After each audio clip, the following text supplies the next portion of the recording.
তো ছাত্ররা কি করলো? কম খালি কইতে এসে লিখসারে সারে কম কম কম কম, আমরা তো কম কিছুই পাই না। বন্যায় বেশিরভাগ সবজি ক্ষেত ক্ষতিগ্রস্ত হয়েছে, যার প্রভাব পড়েছে রাজধানীর কারওয়ান বাজারে।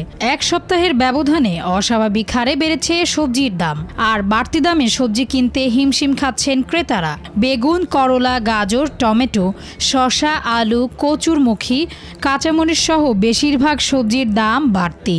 আমরা তো বেশি দামে খাইতেছি, তাই হুদাহুদি এরকম লিখছা সারে সব কমছে।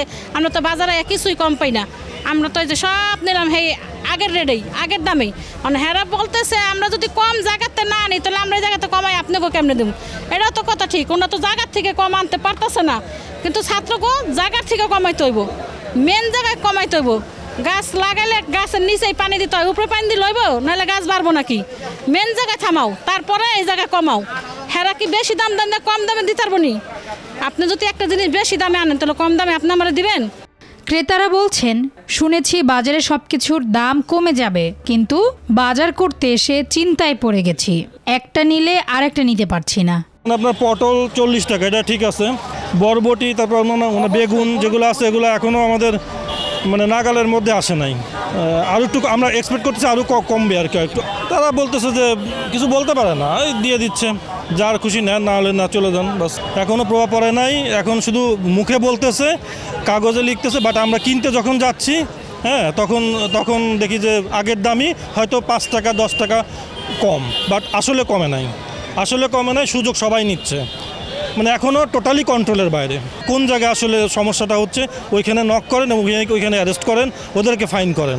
এই সিন্ডিকেট ভাঙতে পারে নাই। সিন্ডিকেট আমরা শুনতেছি ইলিশ মাছের দাম কমে গেছে, আমি নিজে কিনতে গেছি ইলিশ মাছের দাম, কিন্তু ওই একই। বিক্রেতারা জানান, দেশের বিভিন্ন জেলা উপজেলা থেকে সবজি এনে বিক্রি করেন তারা, কিন্তু বন্যার কারণে সবজির ক্ষেত নষ্ট হয়ে গেছে, ফলে সবজি আমদানি কমে গেছে। তাই বেশি দামে সবজি বিক্রি করতে হচ্ছে তাদের। চারিদিকে পানি আইতেছে, মাল কম আসে, এই জন্যে দামি হইতেছে, 2 টাকা 3 টাকা বাড়তি হইতেছে। কুশাক বিক্রি করছি কালকে 15 টাকা, কিনছি 12 টাকা। আজকে কিনছি 15 টাকা, বিক্রি করতে আছি 20 টাকা। লাল শাক কিনছি কালকে কিনছি 8 টাকা, বেচছি 10 টাকা 12 টাকা। ঠিক আছে, এখন আরও দাম বেশি, 10 টাকা কিনতে হয়, 12 টাকা 15 টাকা বিক্রি করতে হয়। এখন কাস্টমারে তো হঠাৎ করিয়ে আর চমকি খেয়ে যায়। ঠিক আছে, কাস্টমারে তো বুঝে করতে হয়। এমনি ভাই চারিদিকে পান, মনে করেন এগুলো আসে সাভার থেকে। সাভারে যখন পানি ধাক্কা দেয় তখন তো সব বাইসে যায়। দোকানিদের দাবি, বন্যার কারণে স্থানীয় কৃষকরা কোনো সবজি উৎপাদন করতে পারছেন না। অন্যান্য জেলা থেকেও চাহিদা মতো সবজি আসছে না। চাহিদার তুলনায় সরবরাহ অনেক কম হওয়ায় কারওয়ান বাজারে সব শাকসবজির দাম বেড়েছে। ডেস্ক রিপোর্ট, ভোরের পাতা।